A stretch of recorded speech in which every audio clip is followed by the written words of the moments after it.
Hi, I'm Abby, and this is my major project for 3.3 on the Creative Arts Pathway with the OCA. I've previously studied illustration and printmaking, and in Unit 3 I focused on how art can affect well-being and belonging in public spaces. Lincoln University provides a 3-day summer school for students who are neurodiverse or have high anxiety. My project creates an interactive side quest to this event that supports social interaction, which creates belonging with biophilic elements to improve well-being. Every project that I do begins with the question, how can creativity bring us closer? Taking a cue from collecting Japanese eki stamps in train stations, the participants can collect stamps when attending events in their own side quest book. These stamps earn you a selection of trading cards. The cards have a numbered robot gardener on one side, and on the reverse is a portion of a large poster focused on bringing the natural world into the room, with the same robots hidden throughout the foliage. Students will need to interact with each other and trade cards to gain the ones that they are missing, providing a social scaffolding for initiating conversation and building new relationships. The poster can then be displayed in their rooms to remind them of the belonging that they felt during the event.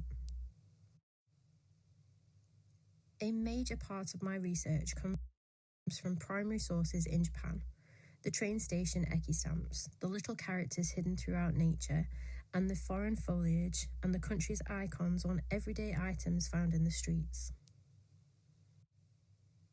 I made studies of the plants and translated these into paper-cut prints using lino print and a Cricut. I layered these into a jungle-like scene, building on the gaps by using wooden blocks. Looking back at my Katsuoji visit, I decided to add rocks as a base for the little robots to stand and ground them in the scene. Referring to my eki stamp collection and the summer school itinerary, I sketched some ideas for stamps. These will be approximately 4 centimetres wide, so the details had to be considered carefully. I added stamps for the careers vendors as well as the activities. Some of these still need to be refined to work best in a single colour. The side quest book is a key part of the strategy to give everyone something that is theirs, the same as everyone else's, but together. There will be clear instructions of how to participate, an itinerary, an event and town map, photos of staff, and most importantly, a place to collect the stamps. Research has found that card games can create a calming and comforting effect among those with anxiety, because you know the social rules of interaction and the cards are pleasing to view. Tim Clare explains the value is in collecting the cards.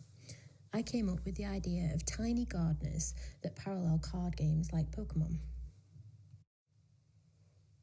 I wondered whether the contrast of a different media might be the best thing, so I experimented using polymer clay and digital media, as well as the paper cut style to match the leaves.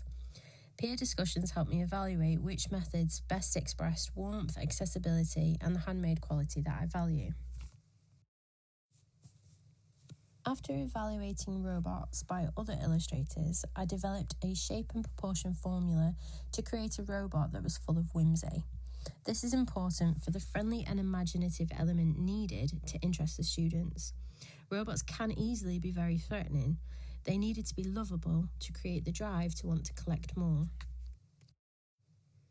My poster is planned to be the size of a row of 8x8 playing cards. That's 64 robots I needed to draw. This was potentially a huge time sucker, so I came up with a pick and mix plan to draw each of the robot parts, head, torso, arms and legs, on separate layers digitally, which can then be turned on and off to create multiple different robots. The total possible combinations is over 10,000. To ensure these robots looked authentic, I wanted to give them little bits of manufacturer details. Using the swipe file of images I created from the streets of Japan, I made studies of these and then created icons in Illustrator, so they were vector-based and could be scaled up or down as needed. They were then exported to Procreate and made into stamps to use as brushes. There is a cozy board game which I love called Harmonies, and I took inspiration from the drawing style and colour palette of this game. It has been drawn digitally, and I managed to identify many of the brushes and styles that they used. I've collected these in my own folder in Procreate. I work better when I have clear parameters to work inside, and colour theory is a weak point for me that can take a very long time experimenting. Another student advised me to create the robots in values only and then use a gradient map. I still use my collective colour palettes to create the gradient maps. This is the first time that I've done this, and it was challenging to set the base right. After showing my neurodivergent children my finished robot parts, one suggested they'd make good stickers.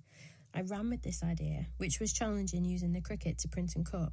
However, my children loved creating their own robots, and I saw the potential in adding stickers to the card packs so the students can create their own robots and maybe even add them to the poster if they choose to. I am now working on the trading card design, choosing whether to add a name for each robot. If this was a longer project, I could categorise them into types like Pokemon, water robots, planter robots, etc. I have trouble being overly ambitious, and so I'm restricting myself to keep it simple with just a number.